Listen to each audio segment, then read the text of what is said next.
pagi, ceria hari. Bangun pagi, siapkan diri. Beraksi lagi, gembira hati.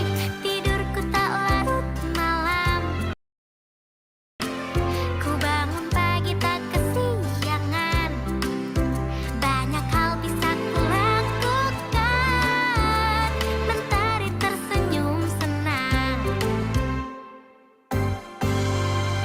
Bangun tidur, kita bersyukur. Sambut pagi, ceria hari. Bangun pagi, siapkan diri. Beraksi lagi, gembira hati. Tidurku tak larut malam. Ku bangun pagi tak kesiangan. Banyak hal bisa ku lakukan. Mentari tersenyum senang.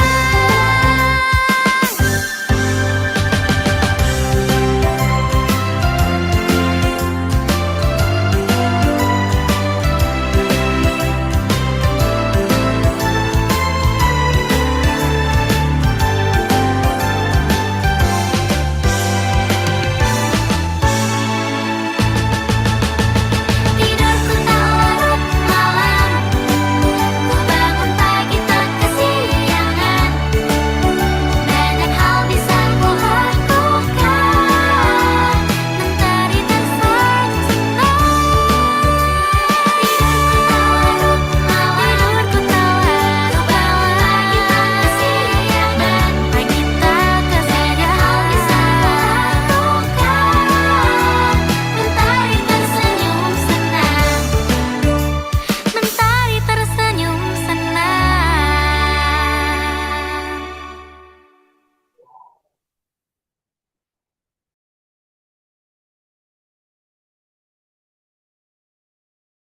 Assalamualaikum warahmatullahi wabarakatuh. Shalom, Om Swastiastu, Namo Buddhaya, Rahayu. Selamat siang dan salam kebajikan bagi kita semua. Pergi ke taman memetik melati, tak lupa singgah membeli jamu. Oke. Murid berkarakter, berbudi pekerti, aktif berperan untuk maju bangsaku. Selamat siang Bapak dan Ibu, sahabat guru Dikdas yang telah hadir, baik di ruang Zoom maupun pada streaming kanal YouTube kami. Semoga kita semua selalu diberikan keberkahan, kesehatan, dan kelancaran dalam menjalankan setiap tugas kita sebagai pendidik. Senang sekali pada kesempatan siang hari ini, saya Euyes Lesmini Juanda dapat membersamai Bapak dan Ibu selama kurang lebih 90 menit ke depan dalam seri webinar karakter penguatan 7 kebiasaan anak Indonesia hebat untuk jenjang sekolah menengah pertama.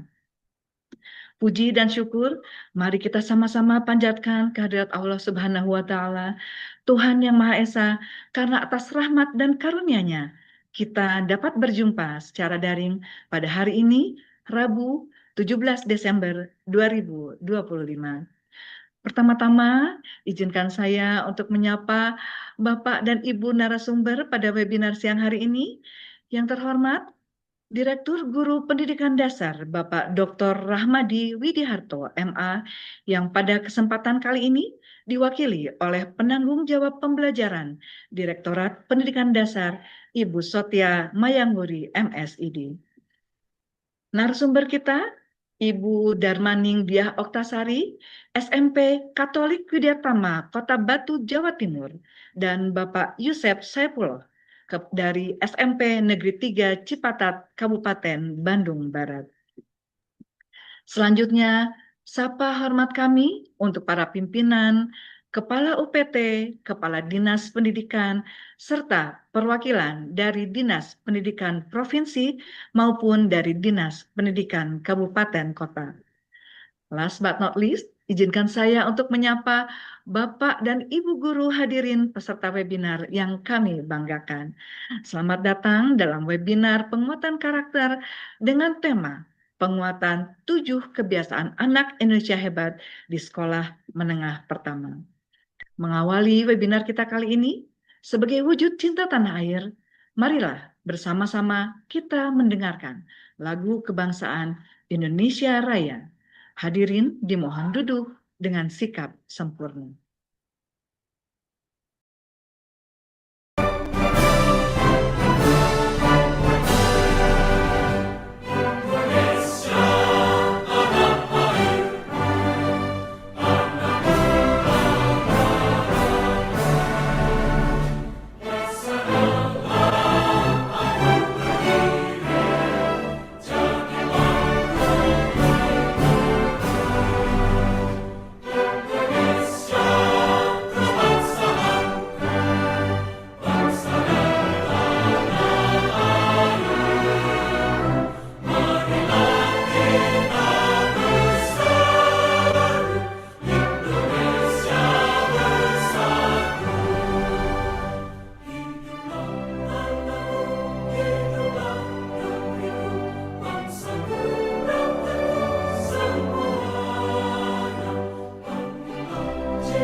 Bapak dan Ibu, sahabat guru Dikdas, pada kesempatan berharga ini kita akan bersama-sama mendalami bagaimana pendidikan karakter dapat terwujud secara nyata melalui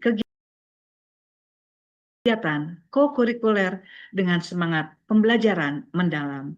Semoga webinar ini menjadi ruang inspirasi, memperkaya praktik mengajar, serta memperkuat peran kita sebagai pendidik dalam membentuk karakter generasi masa depan.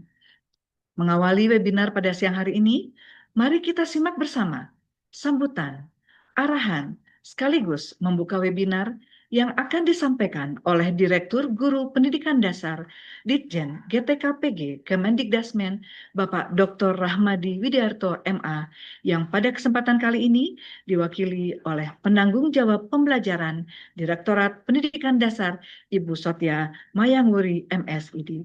Kepada Ibu dengan hormat kami persilahkan. Terima kasih Ibu Ais. Apakah suara saya terdengar Bapak Ibu? Dengar, Sangat Bu. jelas Ibu Tia. Baik, terima kasih. Assalamualaikum warahmatullahi wabarakatuh. Shalom, Om Swastiastu. Selamat siang Bapak Ibu. Semoga siang hari ini tetap semangat dan selalu dalam keadaan sehat walafiat. Pergi ke taman memetik melati. Cakep. Melati putih harum baunya. Karakter Cakep. kuat membangun jati diri. Cakep. 7 kebiasaan anak Indonesia hebat jadi bekal generasi mulia. Yang pertama-tama yang saya hormati para narasumber Ibu Darmaning Diah Oktasari dari SMP Katolik Widya Tama Kota Batu, Bapak Yusef Saipullah dari SMP Negeri 3 Cipatat Bandung Barat, dan tentunya semua Bapak Ibu sahabat guru Dikdas dan seluruh peserta webinar yang berbahagia.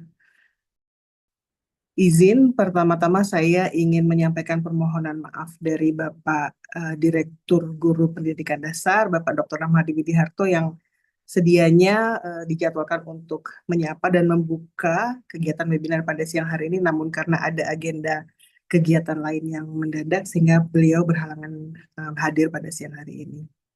Syukur Alhamdulillah, puji syukur kehadirat Allah Subhanahu wa Ta'ala, Tuhan Yang Maha Esa, karena limpahan rahmat dan karunia-Nya kita dapat berkumpul secara virtual pada siang hari ini dalam rangka webinar yang mengangkat tema penting dan sangat relevan, yaitu tentang penumbuhan karakter murid melalui gerakan 7 kebiasaan anak Indonesia hebat. Gerakan 7 kebiasaan anak Indonesia hebat ini adalah salah satu program unggulan ya Bapak Ibu ya dari Kementerian Pendidikan Dasar dan Menengah, di mana murid dibimbing dan difasilitasi untuk mengembangkan kompetensinya secara utuh dalam olah pikir, olah hati, olah rasa, dan olahraga yang dibangun secara bermakna dalam kegiatan kokurikuler di sekolah. Kami juga sangat mengapresiasi semangat dan komitmen Bapak Ibu guru serta tenaga kependidikan yang terus belajar dan berinovasi. Partisipasi Bapak Ibu dalam webinar ini menjadi bukti dedikasi dalam menjalankan tugas mulia sebagai pendidik yang senantiasa berorientasi pada perbaikan berkelanjutan. Saya juga mengucapkan terima kasih yang sebesar-besarnya kepada penyelenggara. Ini ada tim dari gabungan ya di Direktorat Guru Pendidikan Dasar dan juga narasumber yang telah memfasilitasi webinar dan forum pembelajaran bersama ini. Terima kasih juga Bu Ais telah bersedia memandu kegiatan webinar siang hari ini. Bapak Ibu yang saya hormati, pendidikan sejatinya tidak hanya berfokus pada capaian akademik saja, tetapi juga pada pembentukan karakter peserta didik. Karakter tidak tumbuh secara instan, melainkan melalui proses yang konsisten dan berkelanjutan. Disinilah Bapak Ibu pentingnya pendekatan holistik melalui olah rasa untuk menumbuhkan empati dan kepedulian sosial. Olahraga untuk membangun kesehatan dan kedisiplinan, olah hati untuk menguatkan nilai moral dan spiritual, serta olah pikir untuk mengasah nalar kritis dan kreativitas siswa. Penumbuhan karakter ini akan menjadi sangat kuat ketika diintegrasikan dalam kegiatan kokurikuler di sekolah. Kokurikuler ini memberikan ruang belajar yang kontekstual, bermakna, dan dekat dengan kehidupan nyata murid. Melalui kokurikuler, harapannya murid tidak hanya belajar tentang pengetahuan, tetapi juga mengambil peran, berkolaborasi, berkontribusi, dan bertanggung jawab sebagai bagian dari masyarakat. Bapak Ibu, sahabat guru Dikdas, kita sama-sama memahami bahwa sekolah memiliki peran strategis dalam mengembangkan kokurikuler yang berkualitas dengan didukung oleh budaya sekolah yang positif.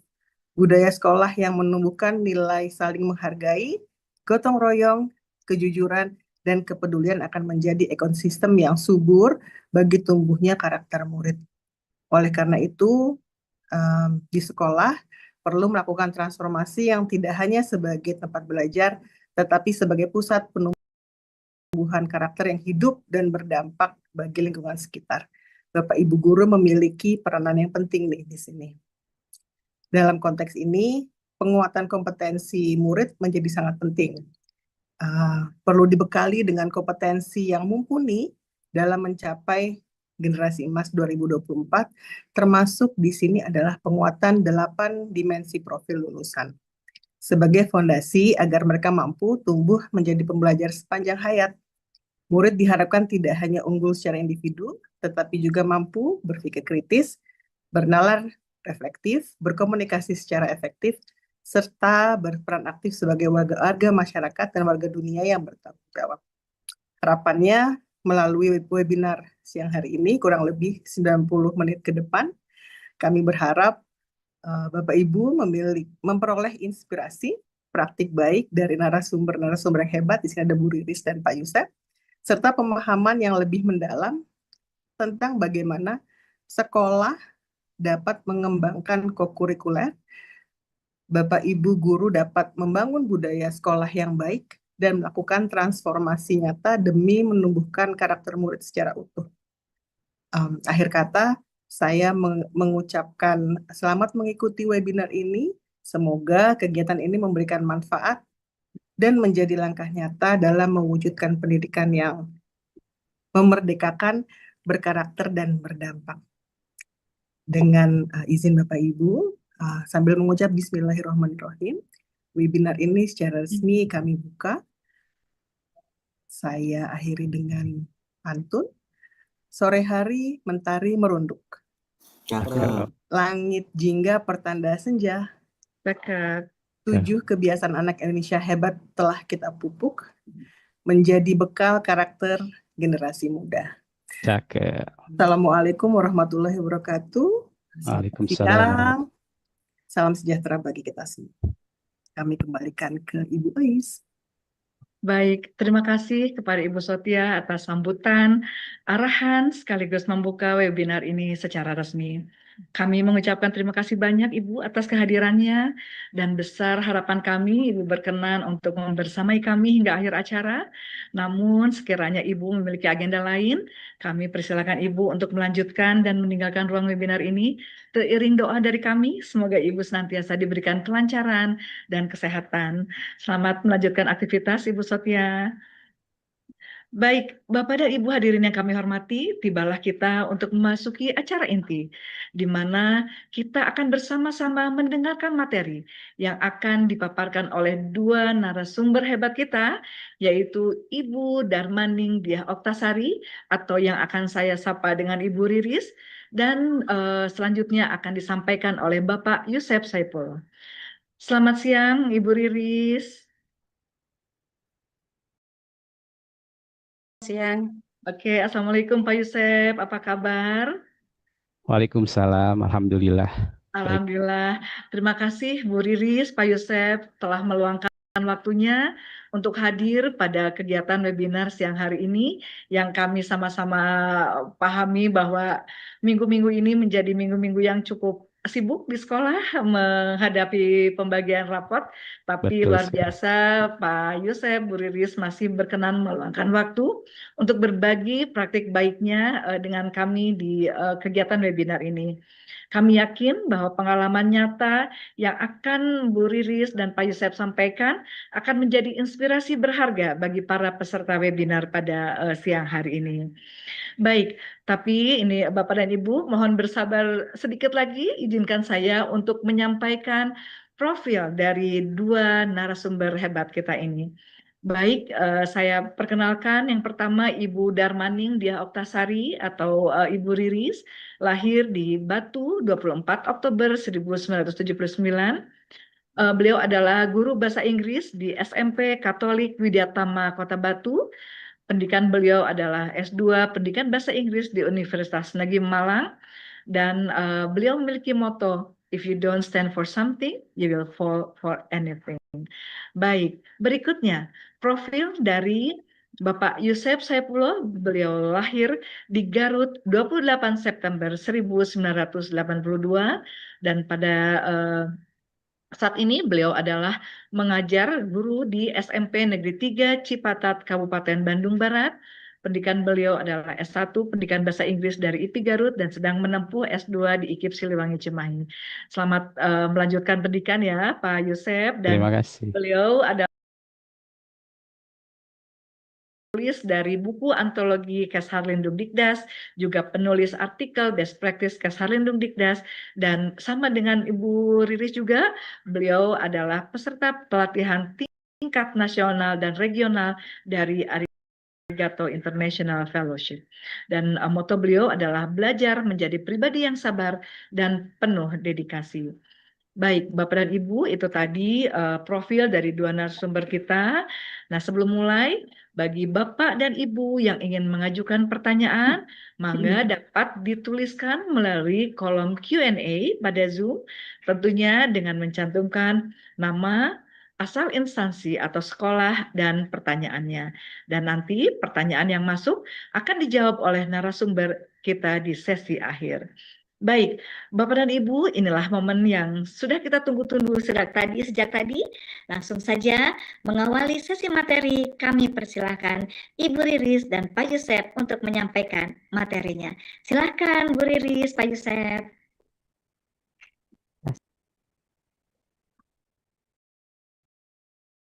Selamat siang, terima kasih untuk Ibu Ais. Selamat siang juga untuk Bapak Ibu guru hebat di seluruh Indonesia.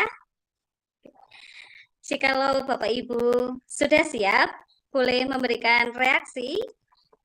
Oke, boleh silakan klik di tombol reaksi jikalau Bapak Ibu sudah siap. Oke, luar biasa. Ini adalah guru-guru hebat yang akan melahirkan generasi-generasi yang hebat. Oke, siang hari ini saya akan berbagi praktik baik tentang penerapan 7 KAIH di jenjang SMP.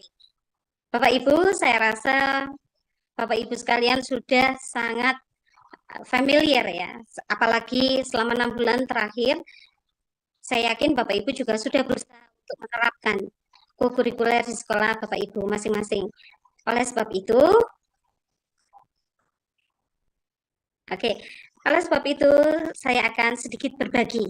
Ini bukanlah satu-satunya sumber, tetapi hari ini kita memiliki kesempatan. Terima kasih untuk Teacher GTK yang sudah mewadahi acara ini. Kita bisa bertemu secara virtual dan berbagi pengalaman. Sebelum saya memulai paparan saya hari ini, saya ingin sedikit survei singkat Bapak Ibu.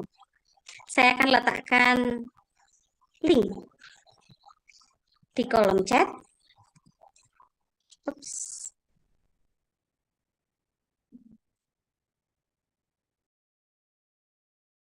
Mohon sabar ya Bapak Ibu. Ini adalah link Mentimeter. Saya akan bagikan di kolom chat. Oke, monggo silakan bergabung. Saya juga akan tampilkan. Saya izin share screen sekarang.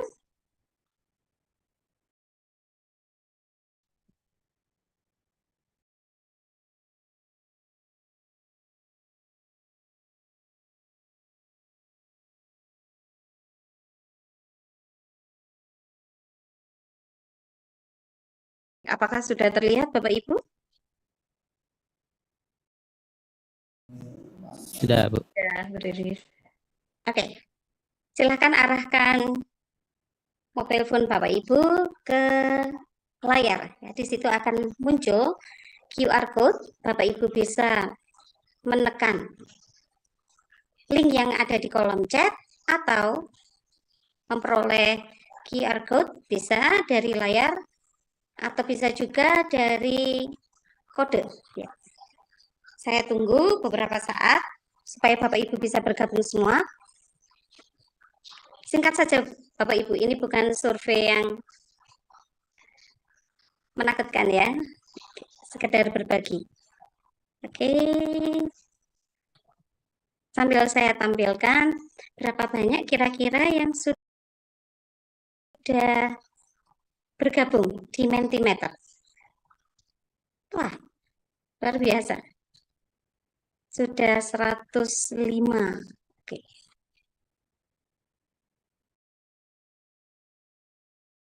Oke. Bapak Ibu langsung gas ya. Langsung gas. Oke, pertanyaan pertama adalah apakah pada tahun ajaran ini di sekolah Bapak Ibu sudah menerapkan kokurikuler? Wah, ternyata sudah banyak sekali yang sudah menerapkan. Oke, angkanya terus berlanjut. Saya rasa ini sudah bisa menembus 1000 rasa-rasa ya, Bu Ais. Lebih dari 1000 ya. Lebih, pasti lebih. 2000 lah. Oke. Angkanya terus sekitar 164 ya. Dari sekitar 250 peserta yang join ya. Sudah banyak sekali ternyata. Oke. Saya rasa pembicaraan kita siang hari ini akan sangat menyenangkan, Bapak Ibu. Kita geser ke pertanyaan kedua ya, Bapak Ibu. Pertanyaan kedua. Bentuk kokurikuler apa yang Bapak Ibu laksanakan di sekolah?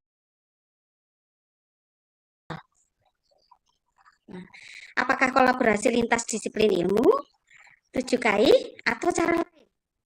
Wah, 7 KAI ini adalah yang populer. Wah, sangat banyak sekali. Jadi pas ya pemilihan tema kita hari ini ya, saya rasa Bu Ais dan Pak Yusef. Banyak sekali sekolah yang sudah menerapkan 7 KAI. Oke. Siap.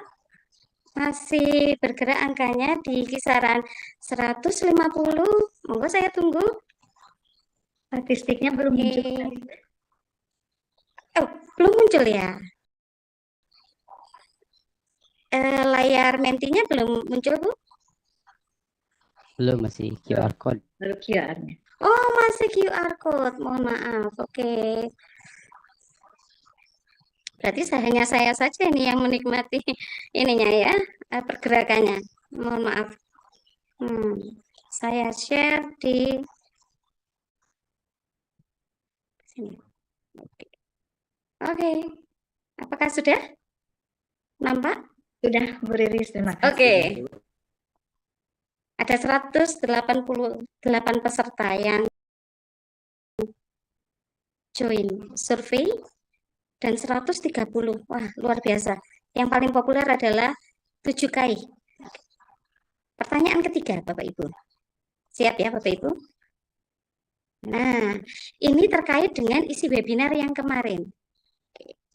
Ketika Ibu Ais ya memberikan materi. Yang mana kira-kira yang diambil sebagai langkah pertama ketika Bapak Ibu merancang kurikuler? Berkejaran ini ya, antara menentukan tema atau menentukan dimensi profil lulusan. Ini Bu Ais juga berdebat-debat ya, Bu ya. Oke. Baik. Nah, saya rasa hal ini sudah cukup memberikan gambaran ya Bapak Ibu ya. Ini adalah gambaran kita semua Bapak Ibu guru ketika kita menerapkan kokurikuler di sekolah kita masing-masing, dan hari ini terutama fokus kita adalah pada 7KI. Oke. Izinkan saya menutup pergerakan ini ya Bapak Ibu ya. Bapak Ibu nanti akan menikmati paparan yang ada ya. Oke, saya akan tutup. Saya kembalikan ke paparan saya.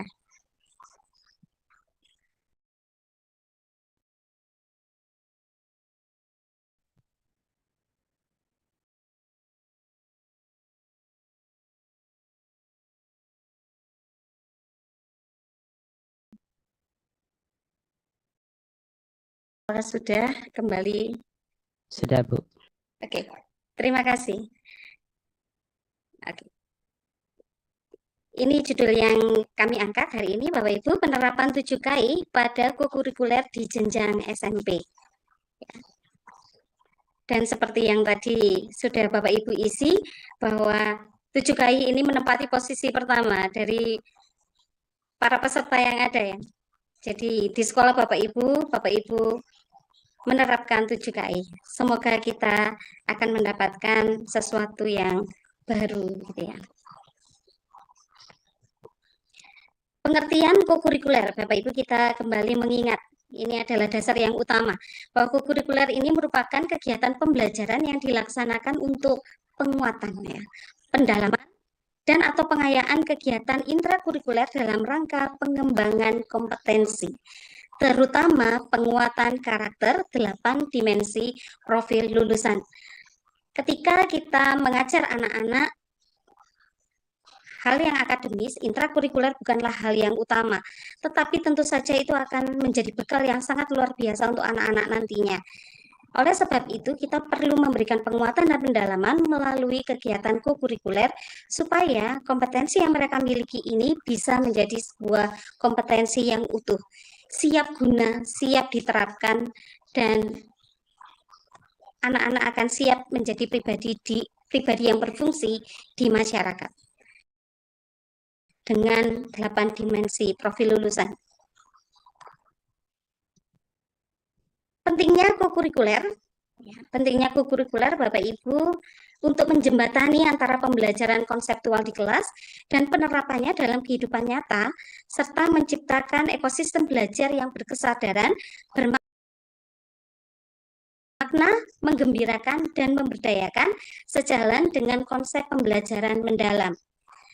Ketika anak-anak ada di kelas kita, mungkin pembelajaran intrakurikuler yang kita bawakan ada yang masih di awang-awang gitu ya. Belum mereka bisa pahami, belum membumi gitu. Sesuatu yang masih abstrak untuk mereka. Tetapi kokurikuler ini menjadi sebuah wadah yang menjembatani antara pembelajaran intrakurikuler, pembelajaran konseptual di kelas dengan ekosistem belajar. Ini ya, berkesadaran bermakna menggembirakan dan memberdayakan dengan kondisi yang ada di kehidupan nyata. Bapak Ibu, poin-poin yang dengan tinta merah ini, tercetak merah ini, semoga semakin mengingatkan kita bahwa konsep pembelajaran mendalam itu bukanlah sesuatu hal yang terlepas dari kokurikuler. Tetap ketika kita menerapkan kokurikuler, kita juga perlu mengingat dengan baik tentang konsep pembelajaran mendalam. Dan inilah tujuan kokurikuler Bapak Ibu melalui pembelajaran mendalam dengan dimensi profil lulusan, 8 dimensi profil lulusan yang ada, yaitu keimanan, ketakwaan terhadap Tuhan Yang Maha Esa. Oke, Bapak Ibu bisa mengucapkan dalam hati bersama saya ya. Kewargaan, kreativitas, kemandirian, komunikasi, kesehatan, kolaborasi, dan penalaran kritis. Kemudian dengan prinsip memahami, kemudian mengaplikasi, merefleksi. Nanti kegiatan yang kita akan lakukan di dalam kokurikuler, utamanya di 7 KAIH, tentu saja tetap akan mengikuti alur ini. Anak-anak akan diajar untuk mengikuti pembelajaran yang bermakna, berkesadaran, bermakna, dan menggembirakan. Dan di dalam kerangka pembelajaran yaitu praktik pedagogis, lingkungan pembelajaran, kemitraan pembelajaran, dan pemanfaatan digital. Jadi ini bukanlah sesuatu hal yang terlepas dari pembelajaran mendalam. Dengan poin utama, dengan penekanan pada memperkuat dan mendukung tercapainya 8 dimensi profil lulusan secara nyata dan kontekstual melalui pengalaman belajar yang bermakna. Saya yakin selama 6 bulan ke belakang ketika Bapak Ibu menerapkan kokurikuler di sekolah, Bapak Ibu sudah bisa melihat sebuah beda ya. Betapa pembelajaran itu menjadi sebuah konsep yang hidup bagi anak-anak. Ya. Agak sedikit padat Bapak Ibu, saya merangkum semuanya. Di sini adalah kerangka pembelajaran kokurikuler. Tentu saja kita akan berangkat bersama dari kiri, dari pojok kiri atas ya Bapak Ibu, dari praktik pedagogis. Praktik pedagogis tidak bisa dilepaskan dari peran kita sebagai seorang guru. Oke, yang merasa dirinya guru, Bapak Ibu boleh klik mengingatkan kembali ya. Saya rasa di sini adalah guru-guru hebat karena kita tidak berhenti belajar gitu ya.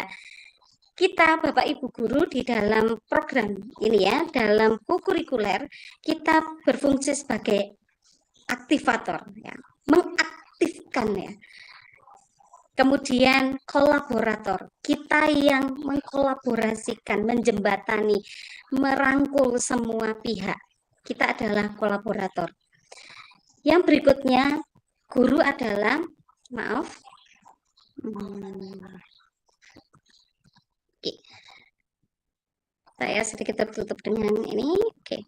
Pengembang budaya belajar. Penting bagi kita untuk selalu mengingat ini, Bapak Ibu. Kemudian kita adalah pendamping murid.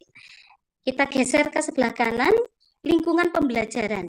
Mari kita ingat kembali bahwa ruang belajar kita itu tidak hanya ada di kelas, tetapi juga ada di luar kelas kita.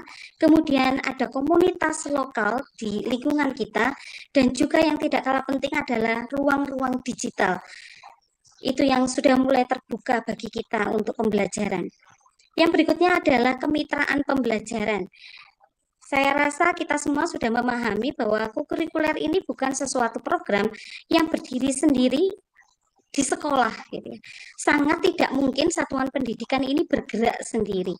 Tetapi kita memerlukan peran keluarga, peran masyarakat yang ada di sekitar kita, dan juga media, baik media sosial maupun media-media cetak yang ada di sekitar kita. Dan masa seperti sekarang ini, generasi Z, tidak bisa dilepaskan dari pemanfaatan teknologi digital. Oke, dan pemanfaatan teknologi digital ini berfungsi sebagai referensi, sebagai sumber rujukan bagi anak-anak untuk memperoleh sumber-sumber belajar. Kemudian ada visualisasi dan kreasi. Ketika teknologi digital ini bisa membantu anak-anak untuk memvisualisasikan ide dan kreativitas mereka, maka teknologi digital ini sangat berfungsi. Kemudian yang berikutnya adalah sebagai sarana komunikasi dan kolaborasi. Dan yang terakhir adalah sebagai sarana dokumentasi dan publikasi.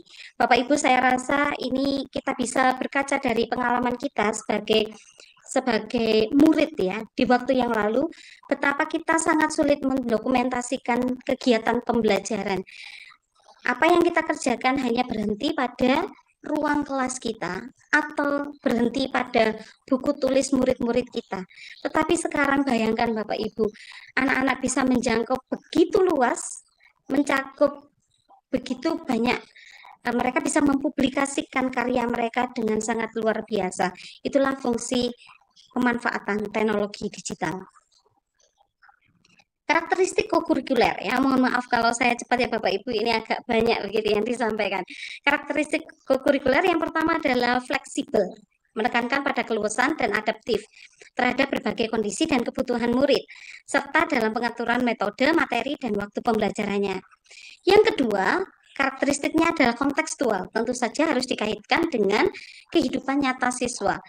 Bukanlah sesuatu hal yang jauh di luar jangkauan anak-anak, di jangkauan murid-murid, tetapi kontekstual ya, nyata, berkaitan langsung dengan konteks lingkungan belajar murid-murid. Yang berikutnya adalah kreatif dan inovatif, karena pembelajaran dapat dilaksanakan setidaknya dalam 3 cara. Saya mengatakan setidaknya, itu artinya tidak harus semua Bapak Ibu ya. Bapak Ibu bisa menerapkan satu persatu sambil belajar ya. Kalau saya di sekolah itu suka mengatakan begini, kita semua meraba-raba ya, meraba-raba dalam gelap. Ketika ada sesuatu hal yang mencerahkan, betapa kita akan sangat bahagia begitu ya. Ada gerakan 7 KI, ada kemudian pembelajaran kolaboratif lintas ilmu, dan cara lain sesuai regulasi, potensi, dan kebutuhan. Nah, ketika kita menerapkan 3 hal ini Bapak Ibu, ada karakteristik kokurikuler, hendaknya kita juga mengingat bahwa ada kriteria yang harus terpenuhi ketika program kita itu ingin kita sebut kokurikuler, gitu ya. Yang pertama, mari kita merefleksi ya Bapak Ibu, apa yang kita sudah kerjakan di sekolah. Apakah sudah memiliki tujuan memperkuat 1 atau lebih dari 8 dimensi profil lulusan. Tadi pergerakan mentimeternya di antara 8 dimensi profil lulusan dan menentukan tema. Yang mana ini ya, gitu ya. Kemudian mengembangkan tema sebagai muatan pembelajaran yang relevan dengan konteks sosial budaya dan karakteristik siswa atau karakteristik murid kita. Mengelola alokasi waktu secara fleksibel, mengacu pada struktur kurikulum yang berlaku. Ada waktu yang terlibat di sana. Mengembangkan rangkaian kegiatan secara terencana, ada tujuan, ada langkah-langkahnya, dan tentu saja harus diakhiri dengan asesmen yang tepat.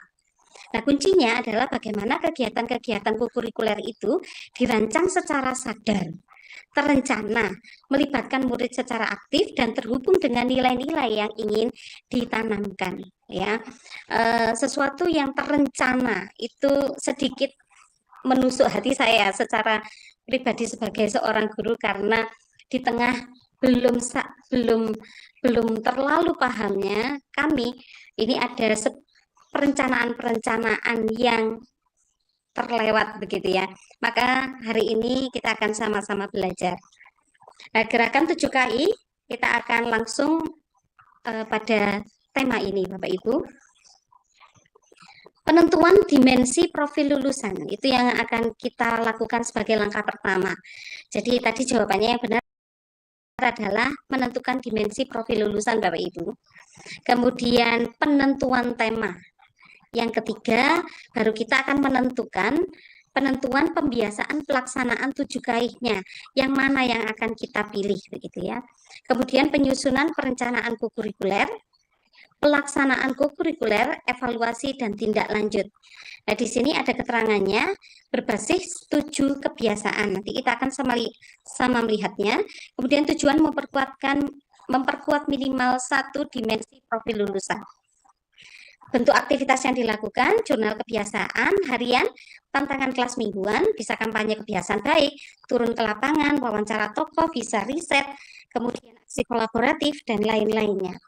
Kegiatan utamanya membangun kesepakatan guru dan murid, melaksanakan kebiasaan, dan monitoring, melakukan diseminasi, advokasi, serta membangun kemitraan.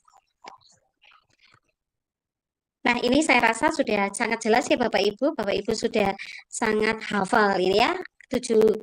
Gerakan 7 KI ini meliputi bangun pagi, beribadah, berolahraga, makan sehat dan bergizi, gemar belajar, bermasyarakat, dan tidur cepat. Oke ya, Bapak Ibu, ini adalah gerakan 7 KI dengan tujuannya masing-masing.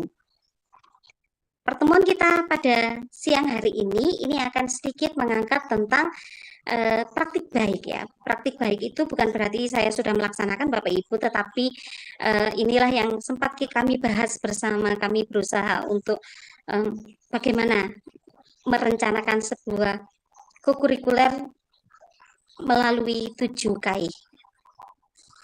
Saya ambil contoh Bapak Ibu, yaitu bermasyarakat ya. Kemarin di jenjang SD mengambil tema kebiasaan bangun pagi. Nah, di SMP bermasyarakat. Saya rasa ini sangat relevan dengan anak-anak SMP yang hidupnya sudah sangat penuh dengan sosial gitu ya, bersosialisasi. Nah, definisi bermasyarakat adalah mengajarkan kepedulian dan tanggung jawab sosial. Ini ya. Itu tujuannya Bapak Ibu. Tujuannya adalah mengajarkan kepedulian dan tanggung jawab sosial.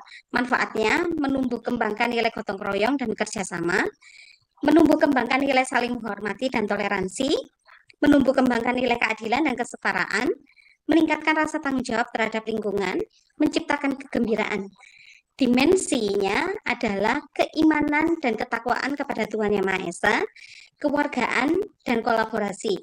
Nanti akan lebih jelas lagi di subdimensinya, yaitu hubungan manusia. Yang diambil dalam bermasyarakat ini adalah hubungan manusia. Dari kewargaan kami memilih kewargaan lokal, kemudian dari kolaborasi kami memilih kerjasama. Nah, ini adalah sebuah alternatif kegiatan Bapak Ibu ya, alternatif langkah-langkah kegiatan dalam 7 KI.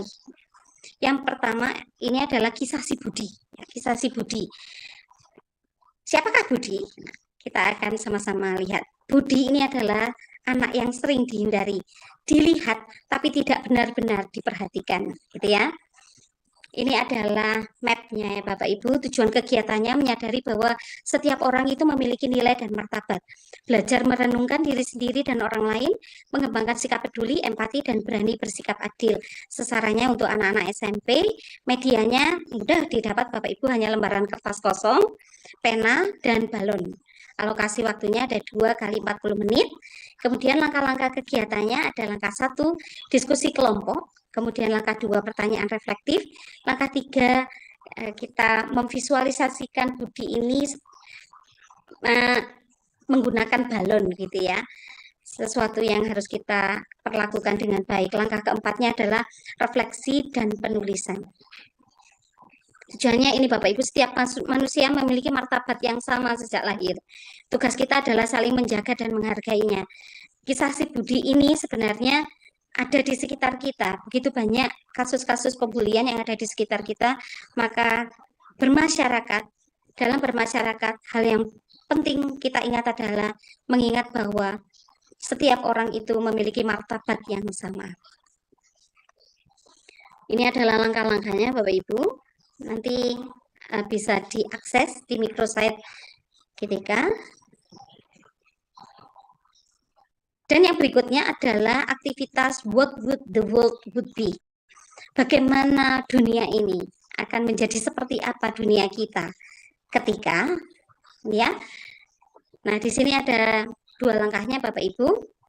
Tujuan kegiatannya merenungkan penyebab konflik dan kemungkinan cara menyelesaikannya. Oke, mengidentifikasi bentuk kekerasan atau perundungan yang terjadi di sekitar murid, serta mencari solusi agar manusia dapat hidup bersama secara damai. Di sini ada langkah pertama yaitu pembukaan, langkah keduanya review dan tujuan pembelajaran, kemudian langkah tiganya kita murid-murid berdiskusi, membuat ilustrasi tentang dunia yang damai dan saling peduli. Kemudian langkah keempat presentasi karya, murid menjelaskan makna gambar dan pesan yang mereka buat. Kemudian disusul dengan diskusi dan nilai untuk belajar berempati dan mencari solusi. Langkah keenamnya adalah refleksi dan komitmen bahwa perubahan itu dimulai dari diri sendiri. Bapak Ibu, ini adalah sebuah visualisasi ya. Bagaimana sih dunia ini ketika kita memutuskan untuk bertindak?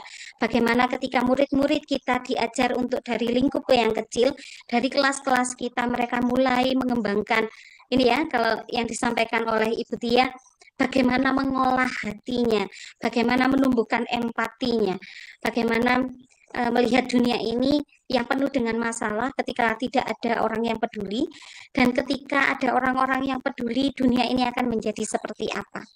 Bapak Ibu, ini adalah sebuah hal yang kita akan lakukan bersama-sama. Ini adalah alternatif. Berapa lama melakukannya, Bapak Ibu bisa secara fleksibel mengatur waktunya, disesuaikan dengan kondisi masing-masing di sekolah. Oke, saya akan stop sharing. Kegiatan yang sangat menarik ini, Bapak Ibu, akan disempurnakan dengan asesmen yang tepat. Ya. Saya akan menyerahkan waktu kepada Bapak Yusef untuk menjelaskan bagaimana kita bisa mengakses 8 dimensi profil lulusan melalui kegiatan ini. Saya persilahkan waktu kepada Bapak Yusef. Ya, silakan.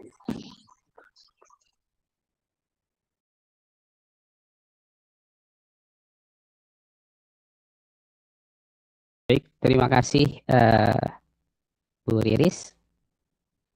Selamat siang Bapak Ibu sekalian. Izinkan saya untuk mempresentasikan tentang asesmen ya. Asesmen mungkin Ibu Bapak semuanya sudah melaksanakan atau mungkin ada hal baru dari apa yang akan saya presentasikan. Baik, saya akan share. Ya, apakah sudah terlihat? Masih proses Pak Yusef. Ya, sudah. Masih proses. Udah. Baik. Nah, ini kutipan dari apa yang tadi disampaikan oleh Bu Riris ya. Saya ambil dulu, yaitu bahwa yang akan saya sampaikan itu tentang asesmen dari dimensi bermasyarakat. Nah, di sini maaf, dari salah satu KAI yaitu bermasyarakat. Nah, dimensi yang saya ambil yaitu berkaitan dengan bermasyarakat, itu berkaitan dengan beriman dan bertakwa kepada Tuhan Yang Maha Esa, kemudian kewargaan dan kolaborasi, di mana subdimensinya itu ada 3 juga, yaitu hubungan dengan manusia ya, di bagian subdimensi beriman dan bertakwa kepada Tuhan Yang Maha Esa. Mungkin Bapak Ibu masih ingat yang sekarang join webinar ini, kemarin juga ikut kegiatan webinar di SD. Nah, di sini bisa terlihat dimensi dan subdimensi. Jika dimensinya itu ada 3, berarti subdimensinya juga ada 3, begitu. Saya teruskan. Kemudian untuk kewargaan itu di sini yang diambil subdimensinya kewargaan lokal, dan terakhir kolaborasi itu yang diambil subdimensinya kerjasama. Nah, contoh dari tema yang kita ambil, yang kita buat dari bermasyarakat ini, yaitu bersama kita bisa. 7 KAI-nya bermasyarakat. Tujuan mengajarkan kepedulian dan tanggung jawab sosial. Nah, mungkin di benak Bapak Ibu bagaimana bentuk dari format asesmen. Sebetulnya bentuk dari format asesmen itu bisa bermacam-macam. Yang jelas ada tercantum dimensi, subdimensi, tema, dan tujuan di dalamnya ya. Tapi yang terpenting dimensi yang akan kita capai serta subdimensinya. Contohnya seperti ini. Nah, ini contoh format dari penilaian untuk penilaian kegiatan 7KI ya, bermasyarakat. Di sini seperti ini. Jadi ini sebagai contoh saja Bapak Ibu. Jadi silakan Bapak Ibu bisa mengadaptasi ya, mengadaptasi sesuaikan dengan keinginan ibu bapak. Yang jelas di sini ada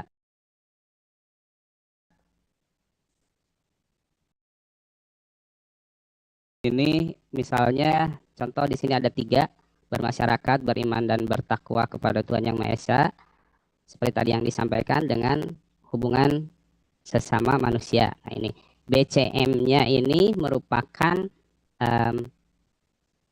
singkatan dari atau kependekan dari B-nya untuk berkembang, cakap, dan mahir. Nah di sini di bawah dari format penilaiannya itu Bapak Ibu bisa melihat bahwa di bagian berkembang itu menunjukkan perilaku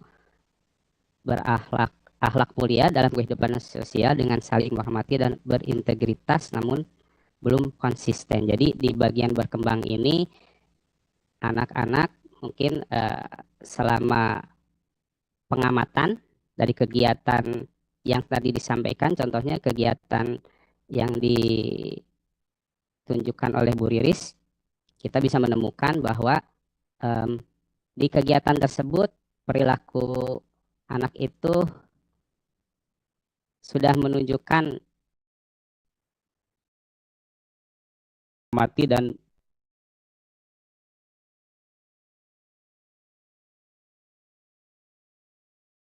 beberapa lagi yang menunjukkan perilaku akhlak mulia, mengembangkan sikap kasih sayang, kejujuran, keadilan, dan tanggung jawab secara konsisten dalam kehidupan pribadi dan sosial. Nah, itu bisa terlihat dari kegiatan tadi contohnya cerita si Budi ya. Nah, kemudian menunjukkan perilaku akhlak mulia dengan mengembangkan sikap kasih sayang, kejujuran, keadilan, dan tanggung jawab secara konsisten dalam kehidupan pribadi dan sosial.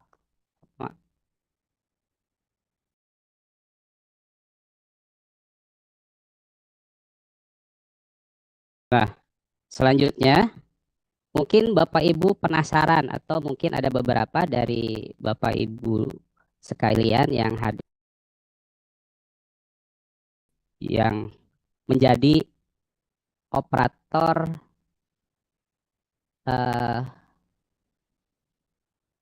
rapor ya. Nah, ini hanya contoh saja.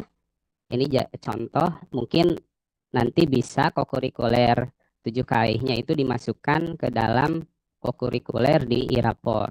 Kalaupun misalkan sekarang belum bisa diaplikasikan di iRapor 2025-2026 semester ganjil, mungkin juga ibu bapak bisa mengaplikasikannya atau menginput dari kegiatan 7KI ini di kokurikuler semester genap yang akan datang misalnya. Contohnya di sini yang pertama itu membuat tema ya. Tema itu kalau tadi dari alur yang disampaikan oleh Bu Riris itu menentukan dimensi dulu. Nah, setelah dapat dimensi kemudian mendapatkan atau menentukan tema, baru temanya itu diinput di iRapor ya. Kita tuliskan di iRapor tersebut tema yang akan kita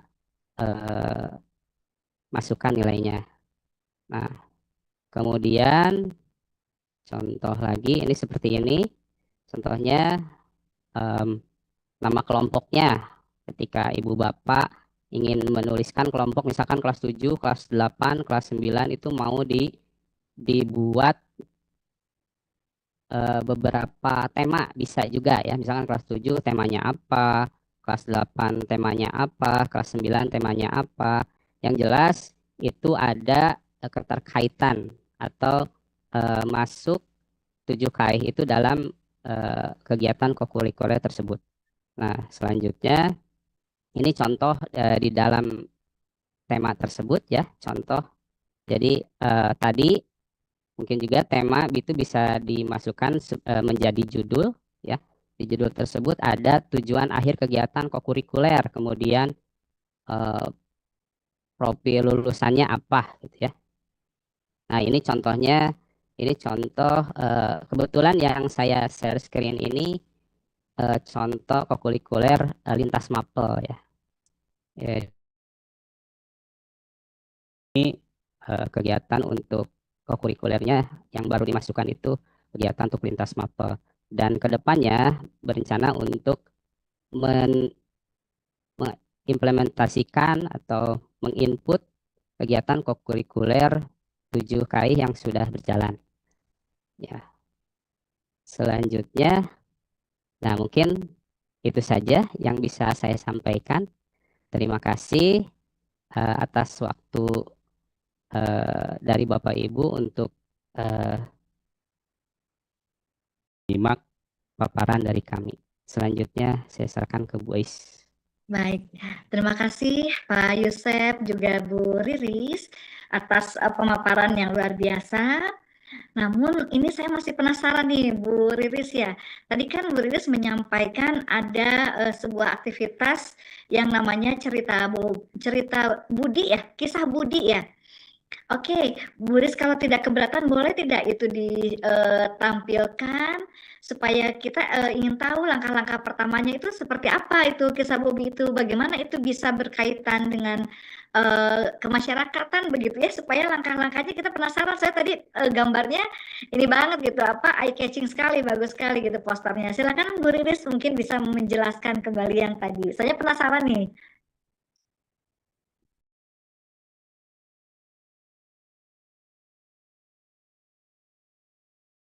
Siap Bu Is. Mohon maaf saya perlu sedikit waktu untuk berbagi. Ya, betul. Untuk Oke, sudah ya. Oh, yang di sini ya Bu slide Is. 13 ya, Mbak Riris kalau tidak salah. Oke. Sebentar. Masih perlu. Oke. Di sini ya, Bu Is. Bapak Ibu sekalian, ketika Bu Is ya waktu itu yang mengajak kami berkegiatan tentang kisah si Budi. Jadi Bapak Ibu bisa untuk nama Budi ini bisa diganti dengan siapapun sebenarnya. Kami memakai nama Budi karena itu yang paling netral gitu ya. Budi ini siapa sih sebenarnya? Budi ini adalah seorang yang seringkali ada di sekitar kita. Ada tetapi tidak terlihat. Mengapa tidak terlihat? Karena mungkin ya. Karena mungkin jadi diawali ini memang ini bungkusnya adalah sebuah cerita begitu ya. Cerita yang diambil diinspirasi dari kehidupan sehari-hari. Siapakah Budi? Budi itu mungkin ya anak-anak yang memiliki physical look penampilan yang tidak menurut anak-anak, menurut murid-murid mungkin tidak menarik gitu, memiliki ciri fisik yang mungkin dijadikan bahan olok-olokan begitu ya, entah dari entah dari sisi manapun ya. Kalau saya sekarang mengatakan bahwa dari posturnya yang besar, anak yang postur kecil juga dibully begitu ya. Mungkin dari rambutnya, mungkin dari wajahnya, entah dari apapun. Nah, Budi ini seringkali dijauhi. Ada yang memang menjauhi karena tidak suka, ada yang menjauhi karena takut ketika berhubungan dengan Budi, maka teman-teman yang lain akan menganggapnya aneh begitu ya. Nah, yang namanya si Budi ini mungkin akhirnya menerima perlakuan yang tidak menyenangkan sehingga seringkali mojok sendiri di kantin, menghabiskan waktu istirahatnya mungkin di tempat yang tersembunyi. Dia tidak punya teman, begitu ya. Saya rasa Bapak Ibu juga akan menemui yang semacam itu. Nah, yang perlu saya tekankan Bapak Ibu ketika kita membawakan kisah si Budi ini, mengangkat tentang tokoh Budi, namanya bisa terserah ya Bapak Ibu. Mohon diingat untuk tidak merujuk pada sebuah profil fisik tertentu jika murid kita memang ada yang seperti itu. Jadi bisa memodifikasi kasusnya. Jadi yang pertama kita lakukan adalah ini di langkahnya, guru akan bercerita seperti tadi ya, anak-anak, murid-murid, saya memiliki seorang teman yang bernama si Budi. Si Budi ini seperti ini, seperti ini, seperti ini. Nah, kemudian guru mulai memberikan pertanyaan, gitu ya. Apa yang kamu lakukan ketika kamu berdekatan dengan si Budi? Bagaimana sikapmu?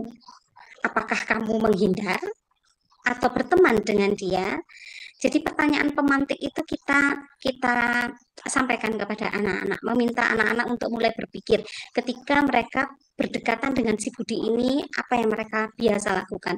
Kemudian semakin menjurus kepada ini ya, pertanyaan reflektifnya murid menjawab pertanyaan tentang perasaan, sikap, dan pengalaman mereka terhadap orang seperti Budi. Nah, ketika kamu menjauhi si Budi ini, bagaimana menurutmu perasaan si Budi?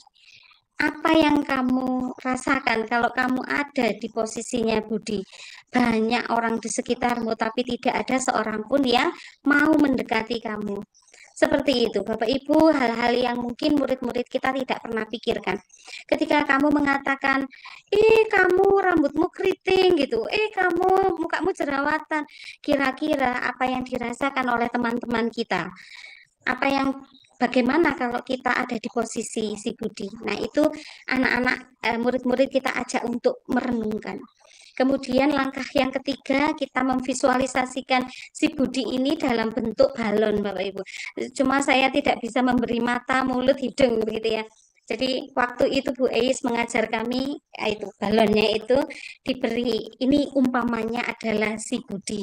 Dan dalam kelompok kecil, anak-anak itu memegang balon itu mengestafetkannya ya, berpindah tangan dari tangan satu ke tangan lainnya dengan sebuah kesadaran bahwa kita memiliki seorang teman yang berharga, kita memiliki seorang teman yang punya perasaan, kita memiliki seorang teman yang sama seperti kita, mereka itu punya martabat, punya nilai. Bagaimana kita ketika memindahkan balon itu seperti kita membangun hubungan dengan Budi. Nah, yang langkah keempat adalah refleksi dan penulisan. Murid menulis refleksi tentang kepedulian, empati, dan keberanian membela martabat orang lain. Akan lebih jelas di sini sebenarnya, Bapak Ibu, kegiatannya. Sengaja visualisasi dari kisah Budi, kegiatan si Budi ini saya sampaikan dalam bentuk komik begitu ya, supaya Bapak Ibu bisa mendapatkan gambaran, mendapatkan bayangan. Ini sebagai sebuah hal yang saya rasa sangat waktu itu menggugah perasaan saya. Itu Bu Eis.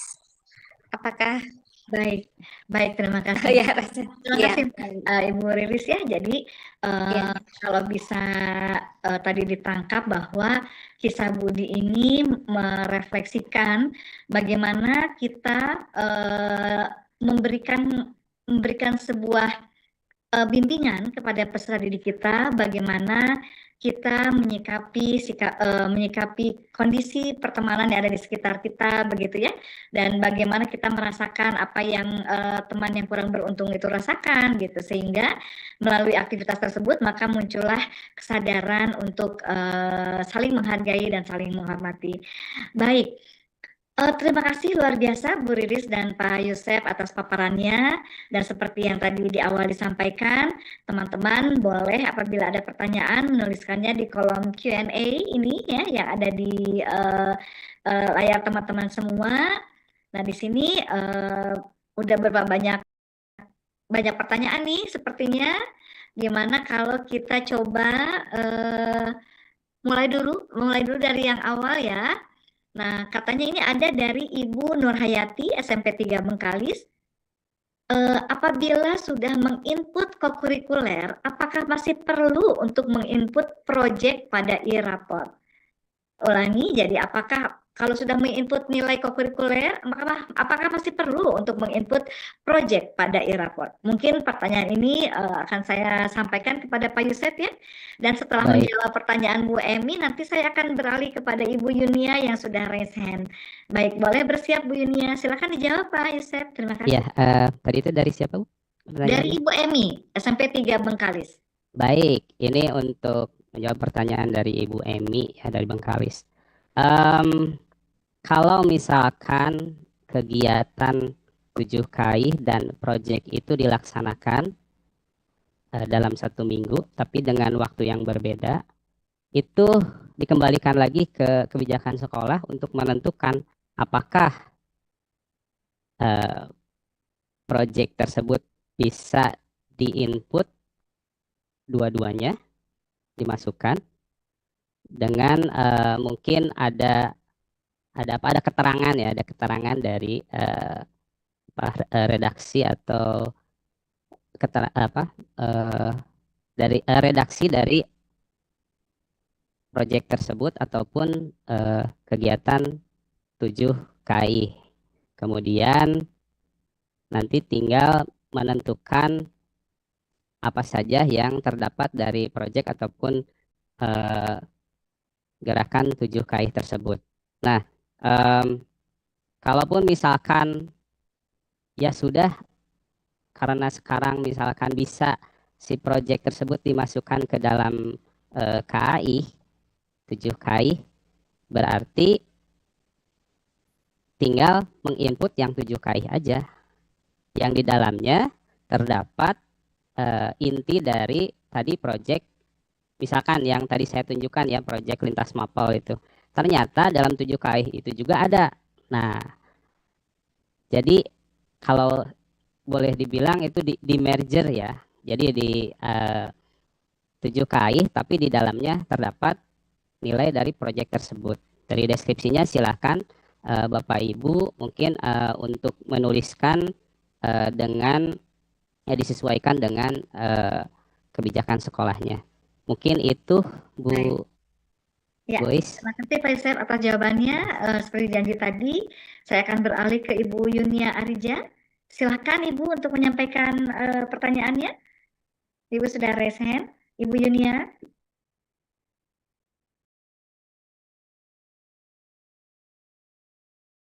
Sudah respon ya. Baik, kalau begitu saya beralih ke Bapak Ali Imran MPD dari UPT SMPN 1. Mana Pak ini? Pak Ali Imran, mangga silakan. Halo, Assalamualaikum, selamat siang Ibu, Pak narasumber yang hebat, dan Ibu moderator. Ya, tadi di Q&A-nya saya sudah menyampaikan pertanyaannya, cuman kalau apa saya baca ulang lagi ya, Bu ya. Oke, baik. Terima kasih Bapak atau Ibu yang nanti menjelaskan. Terserah, cuman pertanyaan saya begini, apa sih yang harus dilakukan, apakah itu oleh tim atau oleh wakakurikulum atau oleh guru-guru yang ditunjuk untuk melaksanakan pembuatan atau merancang modul kokurikuler itu? Tahap awalnya apa yang mesti harus dilakukan?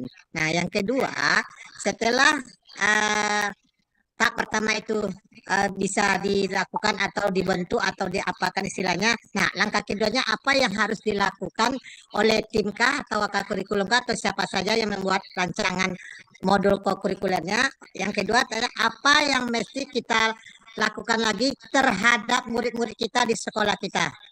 Nah, yang ketiga, hasil akhir dari kokurikuler itu apakah juga harus dilakukan asesmennya atau hanya sekedar pelaksanaan sesuai dengan rancangan modul kokurikuler itu sendiri. Nah, gitu aja Bu moderator. Terima Baik. kasih. Baik, terima kasih Pak Ali. Ini cukup banyak juga pertanyaannya, dan saya kira itu juga mewakili beberapa pertanyaan yang muncul di Q&A. Baik, mungkin saya serahkan kepada Ibu Darmaning untuk menjawab. Silakan Bu Riris untuk menjawab pertanyaan dari Pak Ali. Terima kasih.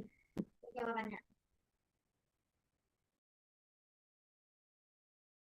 Baik Pak Ali, terima kasih untuk pertanyaannya. Izin share screen sebentar.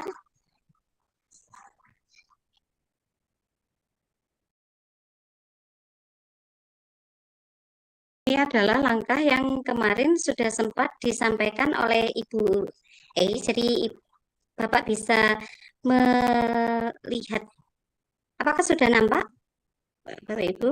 Sudah. Sudah ya. Oke. Ini adalah langkah perencanaan kokurikuler. Jadi awal kita menentukan tim kerja kokurikuler. Jadi dari pihak manajemen, dari Nah, itu dia, Bu. kepala sekolah itu menentukan Besok tuh. menentukan tim kerja kokurikuler. Kemudian dari tim kerja kokurikuler itu biasanya karena untuk sekolah-sekolah yang kecil itu bisa ya gurunya akan itu-itu saja, timnya akan itu-itu saja, tapi itu tidak masalah. Kemudian yang dilakukan berikutnya adalah menganalisis satuan pendidikan terkait dengan, nanti dikaitkan dengan rapor pendidikan ya Pak Ali Imran. Jadi dimensi profil lulusan seperti apa yang ingin ditingkatkan, ditumbuhkan, dikembangkan. Setelah itu bisa satu dimensi atau mungkin dua begitu ya, atau tiga, terserah kebijakan sekolah. Setelah itu kita bisa membuat perencanaan berdasarkan hasil analisis satuan pendidikan tadi. Kita akan menentukan pembelajaran kolaborasi lintas disiplin ilmu kah, melalui gerakan 7 kebiasaan anak Indonesia hebat kah, atau melalui kokurikuler melalui cara lain kah. Itu yang akan kita buat. Kemudian siapa yang bertanggung jawab untuk membuat modulnya? Yang bertanggung jawab untuk membuat modulnya adalah dari tim kerja kokurikuler. Idealnya ya Bapak Ibu, pangapunten ya. Mohon maaf Bapak Ibu, ini adalah idealnya. Ketika kita berjalan tentu ada banyak sekali fleksibilitas begitu ya. Yang membuat modulnya adalah tim kerja kokurikuler ini. Dan khususnya untuk gerakan 7 kebiasaan anak Indonesia hebat, saya sangat bersyukur bahwa nanti yang akan membocorkan adalah Bu Ei saja ya. Ada beberapa kegiatan yang kita bisa lakukan, menginspirasi kita untuk melakukan ini, kegiatan untuk program kokurikulernya. Kemudian yang berikutnya adalah ketika kita menentukan modul dan membuat modul, itu beserta dengan asesmennya. Oke, saya stop sharing. Semoga itu bisa menjawab pertanyaan Pak Ali Imran, gitu ya. Ya, siapa langkah-langkahnya? Oke, ya. Ya, terima kasih Bu. Cuman, aduh, saya tadi lupa ya apa pertanyaannya tadi waktu Ibu menjelaskan itu. Aduh, subhanallah, lupa. Langkah-langkahnya sudah, kemudian timnya yang merancang modulnya. Oh ya, gini Bu. Baru ingat kembali. Ya. Nah, dalam merancang modul itu Bu, apakah dimensinya itu untuk kelas 7, 8, 9, apakah boleh satu dimensi atau perjenjangnya itu dibeda-bedakan gitu Bu? Gimana itu Bu sebaiknya?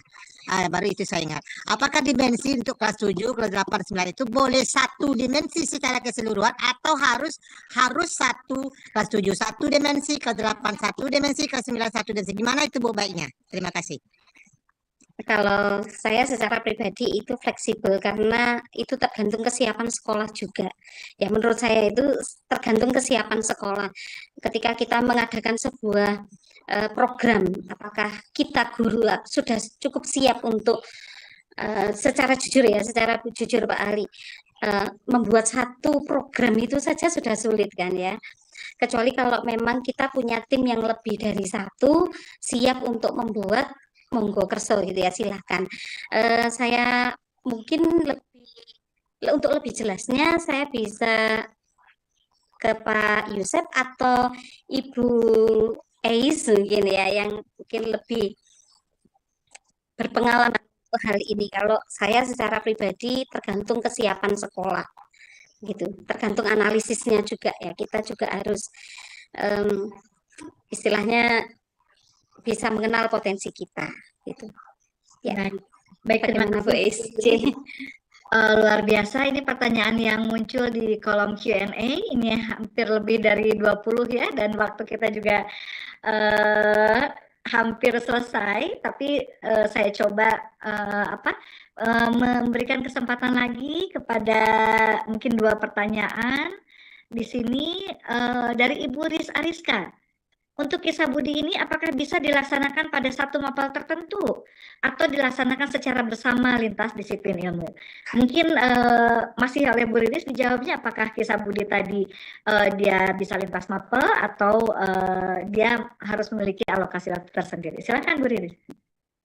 Saya rasa bisa ya Bu Eis ya. Saya rasa bisa ketika ingin diterapkan pada pelajaran PP mungkin ya, pendidikan Pancasila atau pendidikan agama itu bisa. Mau diterapkan di kolaborasi lintas disiplin ilmu untuk mengangkat tentang bullying gitu misalnya, itu saya rasa juga bisa. Jadi ini adalah inspirasi kegiatan. Ya, inspirasi kegiatan itu artinya ketika memenuhi tujuan awalnya, memenuhi dimensi profil lulusan yang disasar begitu, saya rasa itu bisa tetap dilaksanakan gitu. Ya, baik. Saya rasa apakah itu ya? Ya. Pertanyaannya apakah sudah terjawab semuanya? Ya. Berikutnya saya coba. Oke, katanya ini juga masih terkait dengan aktivitas tadi dari Bapak Paino, SMP 51 Atap Pamarayan. Katanya pertanyaannya mohon dijelaskan keterkaitan antara kebiasaan bermasyarakat dengan kemampuan siswa menghargai perbedaan di sekolah. Mungkin juga masih terkait dengan Bu Riris, silakan.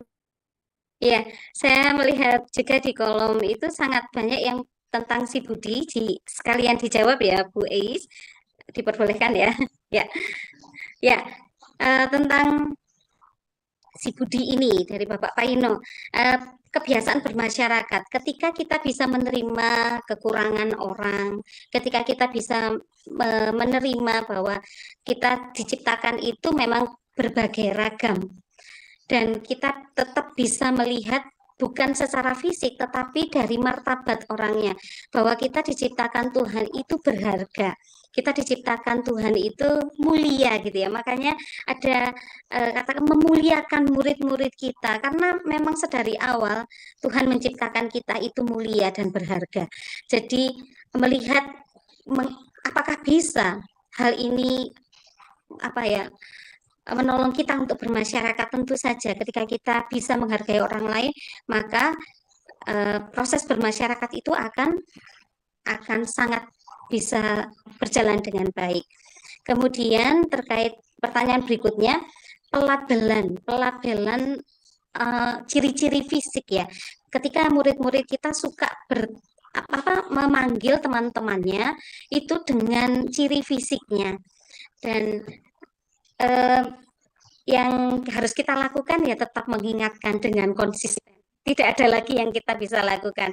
Jangan pernah lelah. Seperti anak-anak itu tidak lelah untuk membuli temannya, kita juga tidak pernah lelah untuk mengingatkan ya. Harus Bapak Ibu, karena ini karakter, kebiasaan. Tidak ada segala sesuatu yang instan. Kita tegur sekali, berhasil itu tidak ada ceritanya. Tetapi kita tetap perlu secara konsisten mengingatkan. Fakta itu berbeda dengan bullying. Fakta ya memang ada orang gemuk, memang ada orang yang bagaimanapun juga, tetapi tidak perlulah itu diungkapkan untuk merendahkan martabat, itu menghilangkan martabatnya teman-teman kita. Jadi itu yang mungkin bisa saya bagikan gitu. Baik, terima kasih Mbak Riris untuk jawaban-jawabannya. Baik, teman-teman, luar biasa ini pertanyaan-pertanyaan yang sudah dituliskan dan juga terkait dengan pertanyaan dari teman-teman yang raise hand. Tapi sepertinya waktu juga yang membatasi. Jadi mungkin kita akan nanti bersama-sama akan mengomunikasikan lagi bagaimana supaya pertanyaan dari teman-teman ini bisa kami fasilitasi begitu ya, seperti itu. Baik, Bapak dan Ibu, terima kasih juga kepada Bu Riris dan Pak Yusef atas pemaparannya yang sangat relevan dan juga sangat dibutuhkan oleh guru-guru ya di seluruh Indonesia. Baik, selanjutnya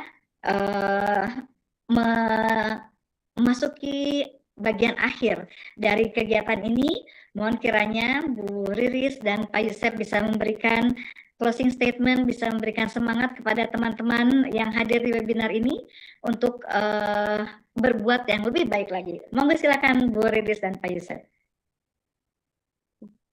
Terima kasih Bu Eis. Senang sekali bisa berbagi dengan Bapak Ibu guru semuanya. Ada sebuah hal yang ingin saya sampaikan bahwa kebiasaan ya 7KAIH ini adalah sebuah kebiasaan, dan ketika kita mengatakan tentang kebiasaan maka itu bukan sesuatu yang bisa ditumbuhkan secara instan, perlu konsistensi, perlu waktu. Dan hari ini Bapak Ibu, kita sebagai Bapak Ibu guru, kita memiliki kesempatan, ini anugerah untuk setiap kita mempersiapkan generasi hebat, generasi emas di 2025. Kita merindukan setiap murid-murid kita itu menjadi murid-murid yang memiliki dimensi profil lulusan yang luar biasa hebatnya, sehingga mereka bisa berfungsi di masyarakat untuk bangsa dan negara kita. Jadi mari kita bersemangat Bapak Ibu semuanya, saling menyemangati diri. Kesulitan kita hari ini itu buahnya manis di masa depan ketika generasi kita tumbuh menjadi generasi yang hebat. Terima kasih Bu Eis. Baik, terima kasih Bu Is. Mungkin kalau tadi dari Bu Riris itu panjang, kalau saya gak begitu panjang ya. Jadi intinya saya mengajak Bapak Ibu, mari kita sama-sama untuk menjadikan karakter sebagai prioritas dan terus berjuang untuk menjadi versi terbaik ya, sehingga siswa-siswa kita itu menjadi penerus yang mempunyai etika, mempunyai attitude yang baik ya, untuk bekal mereka sebagai pemimpin masa depan. Mungkin itu dari saya, Bu Is. Baik, terima kasih Bu Riris dan Pak Yusef atas pesan-pesan yang diberikan kepada seluruh peserta yang hadir pada hari ini. Selamat kembali melanjutkan aktivitas dan semoga sehat selalu Bu Riris dan Pak Yusef.